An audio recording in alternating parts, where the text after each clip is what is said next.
Bendiciones, mis amados, mis amadas. Bienvenidos a Conceptos Adecuados de Edificación. Otra sesión más, otro día más de la enseñanza de los mandamientos de la Torá. Le agradecemos su participación con nosotros en esta plataforma y esperamos que sea de bendición para usted. De los antecedentes a una introducción al libro de Revelación. Así que pues, comencemos con la primera parte. Roma y Judea. Mis amados, ven, lo primero que tengo que decir es y explicar la vida de los judíos en el primer siglo bajo el Imperio Romano. Así que permítame iniciar con esto diciendo lo siguiente. En la época de Yeshua, de Pablo, de Shaul y los apóstoles, la tierra de Israel, o sea, Judea y Samaria, había sido parte del Imperio Romano ya durante varias décadas. Este tiempo se le conoció históricamente como el judaísmo del Segundo Templo. El primer emperador, Julio César, concedió derechos a las comunidades judías. Esto es muy importante. Por sus leyes ancestrales, por su cultura ancestral anterior a Roma. En otras palabras, el pueblo judío en Roma halló favor a los ojos del César, de Julio César, para poder cimentar, desarrollar, correr, administrar las comunidades judías. Los judíos tenían privilegios legales que se llamó la colegia, que es definido en el derecho romano como entidades religiosas y jurídicas. A través de este mecanismo legal, este privilegio legal llamado la colegia, el pueblo judío, el pueblo de Israel pudo desarrollar o continuar bajo imperio romano sus costumbres, sus tradiciones, su religión, su cultura, dándole el derecho a través de este decreto, de este mecanismo legal llamado la colegia, le dio el derecho a reunirse, a tener comidas comunitarias, a tener propiedad privada, a tener autogobierno, a poder manejar los impuestos por sí mismo y hacer cumplir su propia disciplina. Esto es muy importante. O sea, cuando leemos la historia del libro de Roma, los libros de Romanos, el libro de Efesios, todos los libros que están en el Nuevo Testamento, incluyendo el Apocalipsis, que ya hemos concluido ya, que fue escrito en el año 68. Entonces está en el espectro de este tiempo del judaísmo del Segundo Templo, bajo este escenario que estamos describiendo hoy. Toda esta autoridad se colocó bajo los auspicios de lo que se conoce como la sinagoga y su cuerpo legal que le daba poder y que le daba también normatividad, que era el Sanedrín. Es bien sabido y bien conocido, quizás por algunos de ustedes, que este sistema llamado sinagoga comenzó cuando el pueblo de Israel estaba en Babilonia. Es ahí en Babilonia donde comienza a ejercerse o se crea este mecanismo de sinagoga para poder conservar la judeidad en su máxima expresión. Es ahí también donde comienzan los rabinos. Es ahí donde comienzan los maestros en Israel, conjuntamente con el Bet Knesset, como se conoce la sinagoga, para poder preservar la judeidad, para poder preservar las costumbres, la sociedad judía en la diáspora. Eso continuó no solamente bajo el poder griego, sino también bajo el poder romano.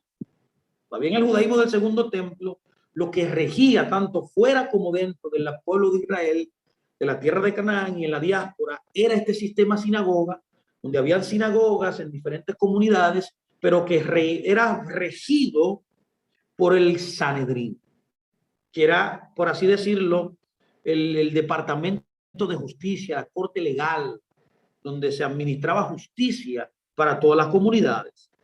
Los judíos se les dio también la excepción del servicio militar. Los judíos no servían militarmente y tampoco se dio la excepción de adorar al emperador, ya que el culto al emperador bajo Julio César Los judíos podían elegir su religión aparte del culto imperial. Esto es muy importante. Los judíos fueron un grupo único religioso, no pagano en el Imperio Romano, en tener estos derechos de privilegio. Bajo la ley romana no se permitieron nuevas religiones. Eso es bien, eso hay que conocerlo bien claro, tenerlo bien presente. Y todas las demás sociedades religiosas, excepto el judaísmo, estaban prohibidas por César para tener presencia en la paz romana. Todos estos factores llevaron a mucho resentimiento, a la formación de un sentimiento social, o yo diría antisocial, contra los judíos entre la población. Eso nos enseña Mark Nanos, un gran pensador, un gran erudito, en uno de sus libros prodigiosos que tiene, se llamó El Misterio de Romano, que le aconsejo y le exhorto que si lo puede tener, lo puede comprar, sería de gran ayuda. Ahí en el misterio de Romanos, Mark Nanos nos enseña esta dinámica. Es importante que nosotros entendamos la diferencia ahora, bajo este escenario de privilegio legal que se le dio a los judíos por sus leyes ancestrales, por sus costumbres ancestrales, por la prominencia del pueblo de Israel, que aunque esto era una gran verdad, la cultura judía y la cultura romana eran como el agua y el aceite, eran muy diferentes. Comentarios antijudíos se pueden encontrar en muchas de las escritos de los autores de autoridades romanas del antaño, como Tácito, Posidonio, Apolonio Molón, Demócrito, Apión también, Quintiliano, Cicerón, Plutarco, Filistrato, Arístides, Helio, y todos estos grandes pensadores romanos, donde la mayoría había levantado calumnias en torno al separatismo judío, a la distinción de la religión judía dentro de todo, que era totalmente diferente a la cultura romana. El judío tenía el Shabbat, conservaba leyes dietéticas bien marcadas, y lo que distinguía de manera totalmente diferente a un judío y a un ciudadano romano era la circuncisión. Luis Fer nos enseña esto, nos habla en su libro, discúlpeme un minuto,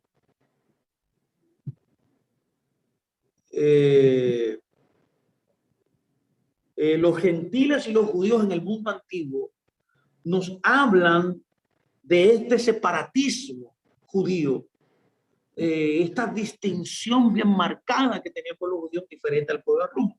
El mundo romano era pagano, el mundo romano era centrado en la adoración a muchos ídolos. La idolatría se teje en la vida romana. Tenían reuniones de mesas que eran con un dios como invitado de honor y un maestro de ceremonias, también la carne, el vino, o sea, la proliferación de los placeres mundanos, del sensoreo, conectado a esta proliferación de ceremonias con dioses paganos, de comidas, bebidas, a dioses extraños. Era lo que proliferaba, incluyendo en sus lugares religiosos. Eso era diferente totalmente a la mentalidad hebrea. Feldman nos enseña esto en su libro Judíos y Gentiles en el mundo romano. La sociedad judía, en otras palabras, se centró también en torno a la comunidad de la mentalidad, de una mentalidad cosmopolita, por así decirlo, de una mentalidad abierta, una visión helenista de la vida, emulando la cultura y la filosofía griega, que la heredaron cuando ya Roma es hegemónica en el mundo, es la potencia del mundo, hereda y absorbe toda la mentalidad helenista. Es por eso que vemos en el tiempo presente la posmodernidad en la que nos encontramos, esa misma mentalidad, donde se le da preponderancia al ego, al eros, al placer, al desenfreno carnal, al desenfreno ético y moral. Era la misma cultura que se escenificaba en el pueblo romano, que era contraria al pueblo de Israel, que era una cultura profética, era una cultura de familiar, centrada en el Dios de Israel, una cultura separada para servir al Dios verdadero. Era contraria a esta mentalidad filosófica inclinada a los placeres mundanos, a los placeres temporales, incluyendo todo eso que conoce usted como la homosexualidad, que era algo normal ahí en ese tiempo. En otras palabras, lo que estoy diciendo es que era una cultura totalmente disímil, diferente. En medio de todo eso, de este escenario, estaba la sociedad judía, que era alrededor en ese momento de 7 millones de judíos, alrededor de un 10% de la población de Roma. Escuchen muy bien, una minoría muy notable. Eso nos lo enseña Will Durant en un libro llamado César y Cristo, donde nos dice que el 10% de la población de Roma era judía. La cultura romana estaba en gran contraste con la cultura judía y su Torá, donde se enseñaban modales, la ética, la separación de las formas paganas que Roma conservaba y la creencia en un solo Dios, la creencia en el monoteísmo ético, que era una creencia sostenida, que era vivida exclusiva y solamente para el Dios de Israel. De manera que la mayoría de los ciudadanos romanos no entendían, escúcheme muy bien, no comprendían básicamente la rareza judía. Más allá de eso, el proselitismo era considerado un acto no romano. Los judíos eran despreciados profundamente por el resto del pueblo por sus prácticas religiosas particulares y la falta de adorar a los dioses de Roma. Eso causaba tensión, rencillas, como todos los otros pueblos conquistados que se vieron obligados a obedecer y a adorar a todos los dioses romanos. El ciudadano de la Pax Romana, como se conoce, fue, por así decirlo, como nos dice Mark Nanos en el Misterio de Roma, de los romanos, era una antítesis de un buen judío. La sinagoga, que era el centro esencial que preservaba la judeidad,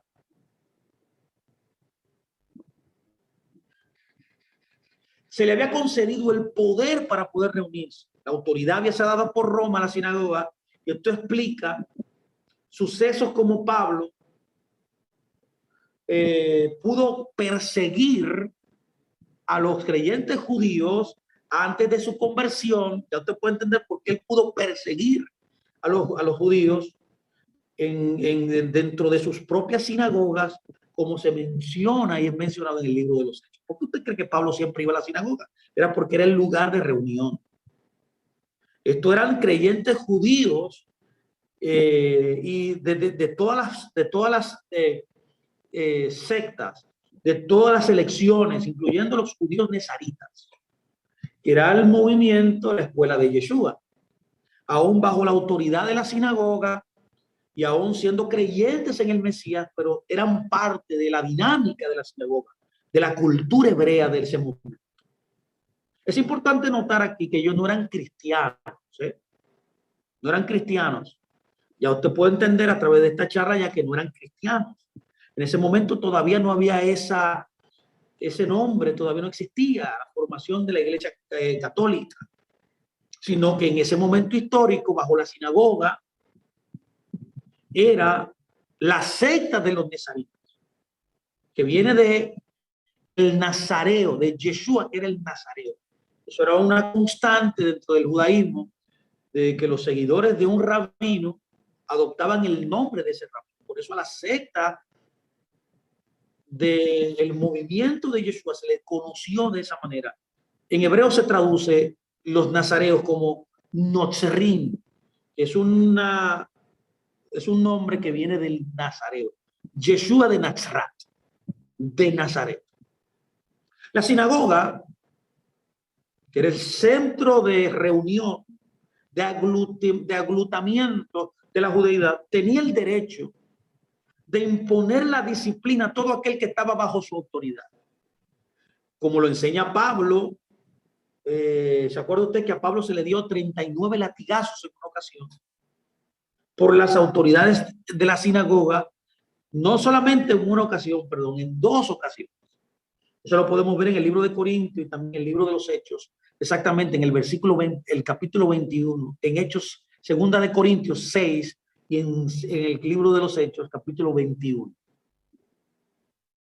¿Por qué fue azotado Pablo? Porque había un sistema de autoridad de la sinagoga, ya que llegó un momento en la historia cuando el movimiento de Yeshua fue llamado como herético dentro de Israel.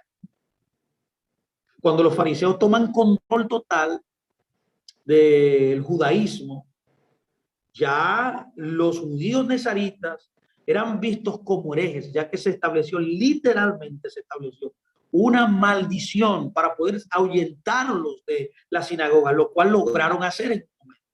Llegó un momento en el cual los judíos nezaritas tuvieron que aislarse de la sinagoga y comenzar a reunirse en las casas, ya que habían establecido una maldición contra ellos dentro del sistema de oración dentro de la sinagoga. Ahora, un punto importante a señalar aquí es que Pablo se mantuvo bajo la autoridad de la sinagoga en todo momento.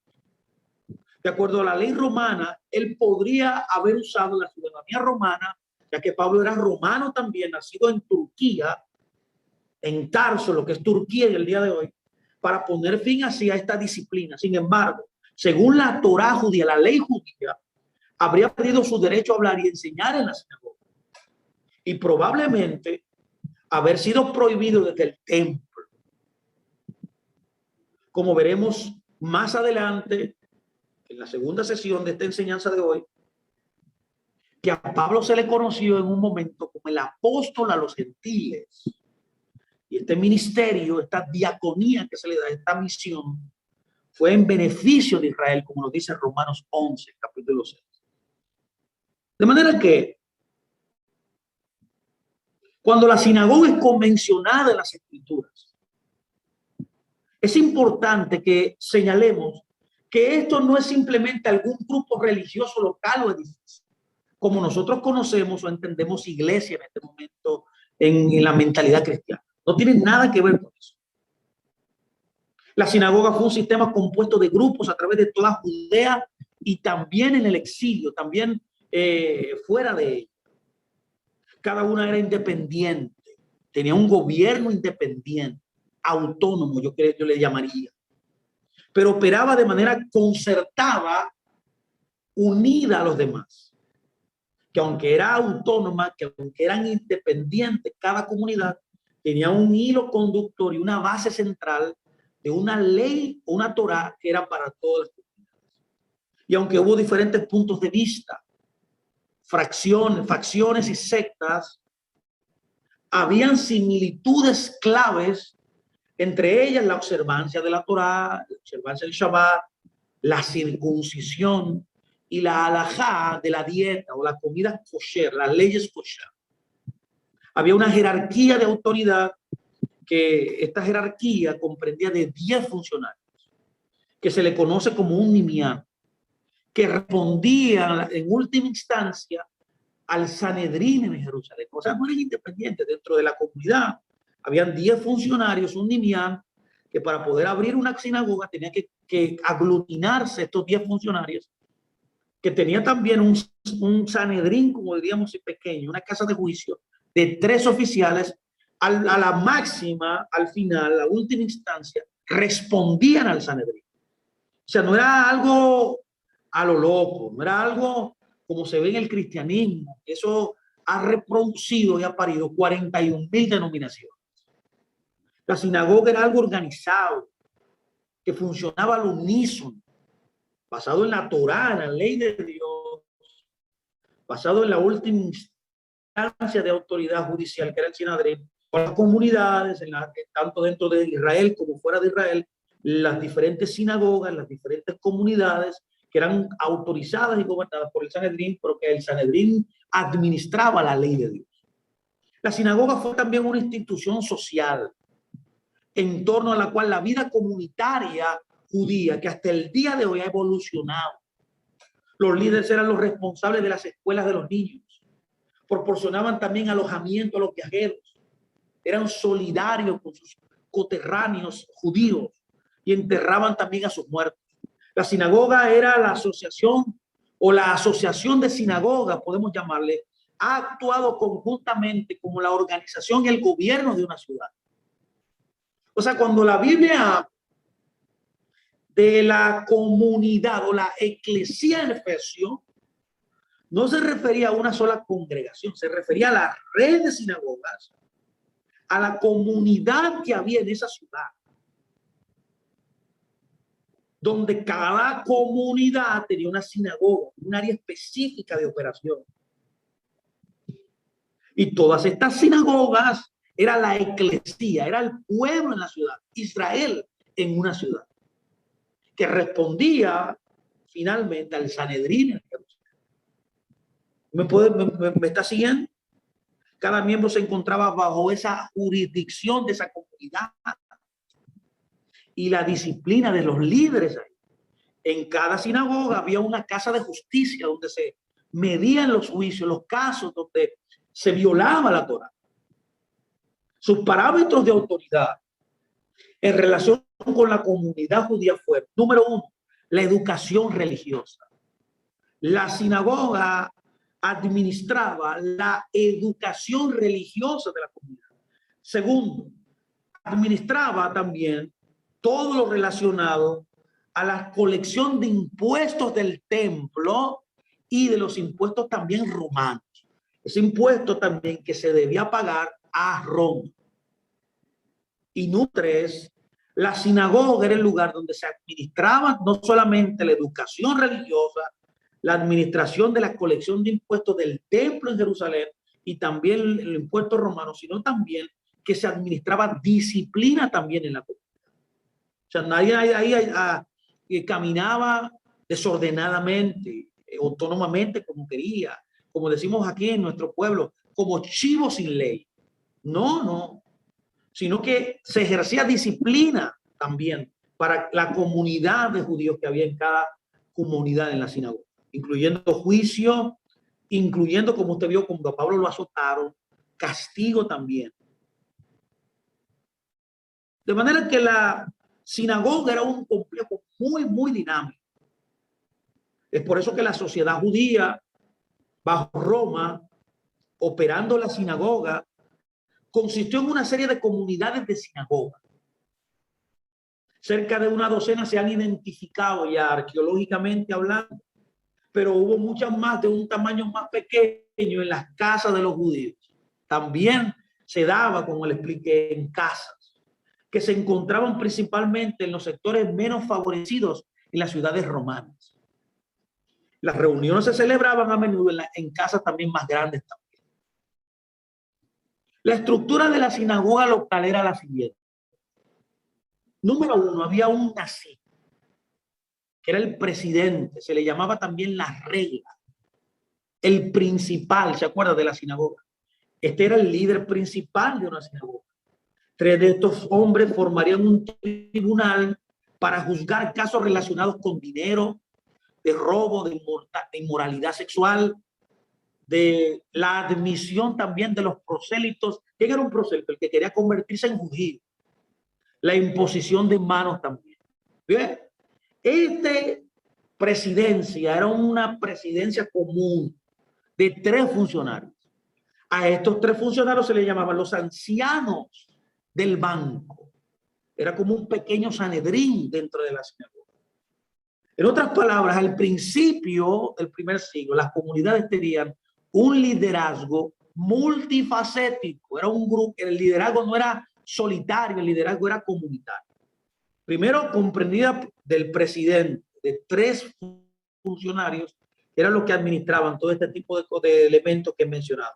Por ejemplo, Santiago, el medio hermano de Yeshua, fue el presidente, fue el nazí de la congregación de Jerusalén. Las congregaciones de Asia Menor trataban a la congregación de Jerusalén con la misma autoridad que las sinagogas de ellos hicieron con el Sanedrín. A esta comunidad de Jerusalén la trataban con mucho respeto, con mucha deferencia, ya que Fue ahí donde el movimiento de Yeshua, bajo estos apóstoles, comenzó. El segundo funcionario dentro de la sinagoga se llamaba el Hasán, que era un supervisor, que era un ministro público. Era quien oraba, predicaba detrás de un púlpito de manera llamado bimá. Así se conoce ya el púlpito, un bimá, donde tenía una rampa de ambos lados, donde se ascendía a ese bimá.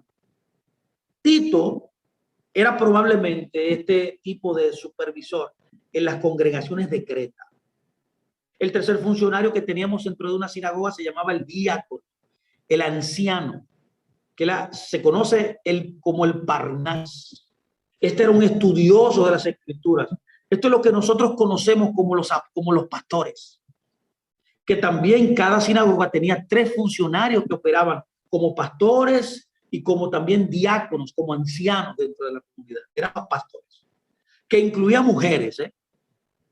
Los estudiosos de las escrituras se preocupaban, estos eran los que se preocupaban por la proliferación, la ayuda de los pobres, la distribución de las limosnas, de la sedacá que se daba para ayudar al necesitado, porque el centro de la sinagoga era establecer justicia y bondad en la comunidad en la cual ellos vivían. Un ejemplo de este funcionario es Esteban, que se describe literalmente en el libro de los Hechos como diácono, que era un servidor. También estaba el Shalíac. El Shalíac, que era un anunciador, que era un predicador, que era un apóstol. Desde ahí donde conocemos el concepto de apóstol, que no era el funcionario principal. Ya usted vio que el funcionario principal era el nazi. El apóstol se le conoció dentro del judaísmo como el ángel de la congregación, ya que era el Shalíac, el enviado. Esta posición es equivalente a lo que nosotros conocemos en el día de hoy como un misionero o un plantador de congregación. En este sentido, tanto Pablo, como usted sabe, y como Bernabé funcionaban bajo esta operación, esta gracia apostólica. También encontramos dentro de la sinagoga otro funcionario que se conoció como el Magid. El Magid. El Magid literalmente era como un evangelista migratorio. Un evangelista, lo que conocemos ahora como un evangelista. Hablaba en varias congregaciones, era un maestro itinerante que iba de congregación en congregación para hablar. Otro de los funcionarios también que era parte de este sistema de sinagoga se conoció como el Batlamín, que es lo que conocemos como el maestro estudioso. El maestro. Era un pastor, era un maestro que enseñaba y proporcionaba a la congregación con estudios y respuestas precisas. Un ejemplo de este funcionario era Apolos. Lo podemos ver en el libro de los Hechos, capítulo 18, y podemos verlo a él ahí funcionando como un batlamín, un maestro. También dentro de la sinagoga tenemos un funcionario que se llamaba el Saquín o el Saquén, que era un consejero. Era un anciano de más o menos 40 o 50 años de edad, ya su experiencia, ya el tiempo vivido, que siempre proveía consejo a la congregación. Y el último funcionario que tenemos, bueno, no, nos quedan 2. El próximo funcionario es el rabí, que era el profeta, el que operaba con la gracia profética. Era un profeta a la manera de los profetas posexílicos, que tenían la responsabilidad de exhortar, de edificar a las personas con la palabra de Dios, con la Torá. Un ejemplo fundamental de este tipo de funcionario era Ágabo. Lo podemos ver en el libro de los Hechos, verso 11, verso 21 también, que nos dice que era un profeta. Y también dentro de las comunidades de la sinagoga había también un miembro de este complejo de líderes y funcionarios dentro de esta comunidad sinagogal. Estaba el líder, el precentor, que era el líder de alabanza, que era el que cantaba las alabanzas, los salmos dentro de la comunidad. Puede ver este vasto sistema de sinagoga. totalmente contrario, diferente a lo que conocemos hoy como el cristianismo. También es importante para este estudio señalar que estas reuniones se consideraban también que se celebraban bajo la autoridad de la sinagoga judía, ya que eran el único grupo, ya usted lo sabe, religioso permitido para hacer esto por la ley. No hubo iglesias cristianas en casa, como usted nos enseñó por mucho tiempo. Era sinagoga que había.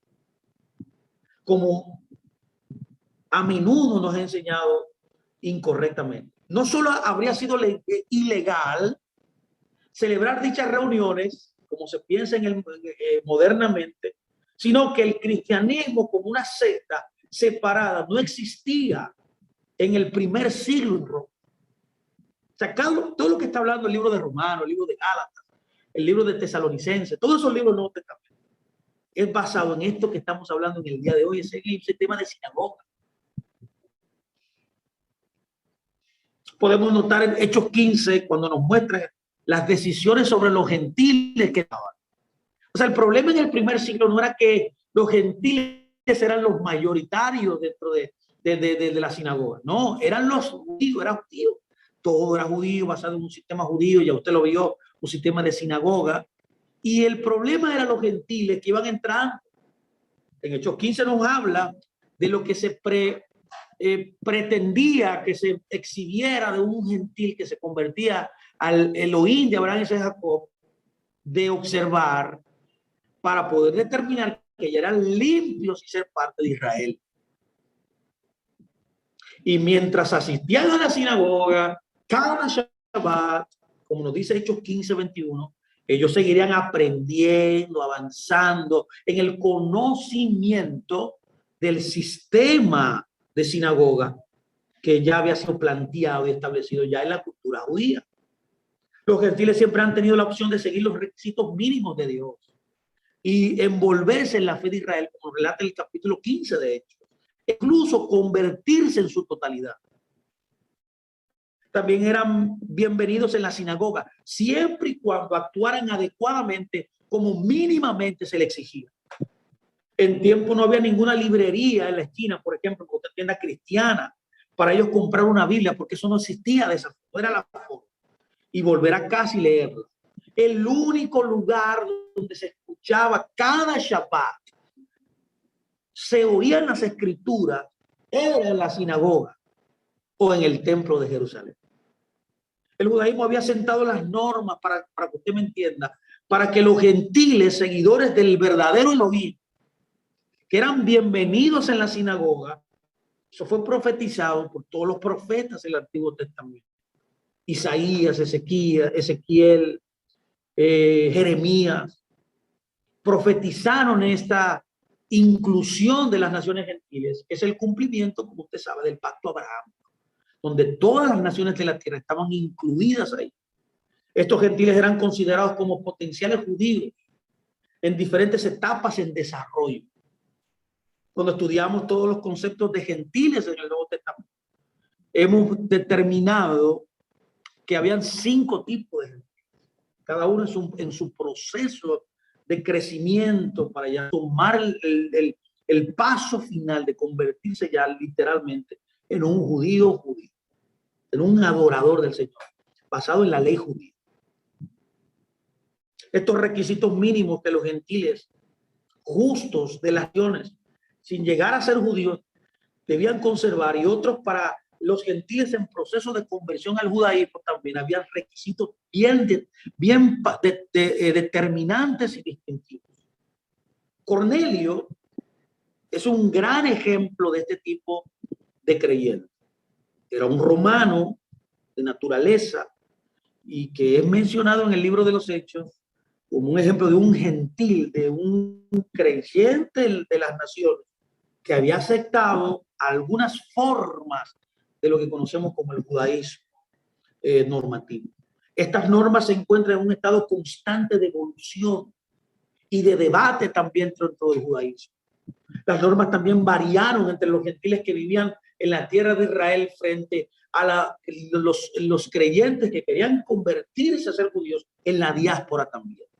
Como tal, Tenemos ejemplos en Hechos 15, en Hechos 16, en Hechos 21 también, que nos relata todo este proceso, que refleja las normas mínimas para los seguidores gentiles de Jesús, que vivían entre los judíos en un establecimiento de la diáspora en ese momento. Esto no fue una decisión estricta o de estancamiento, ya que estos creyentes gentiles debían seguir aprendiendo y tomando entrenamiento más cada día de la Torá, ya que iban a la sinagoga cada Shabbat, no los domingos. Esto no fue nada nuevo. Este era el modelo, esta era la manera.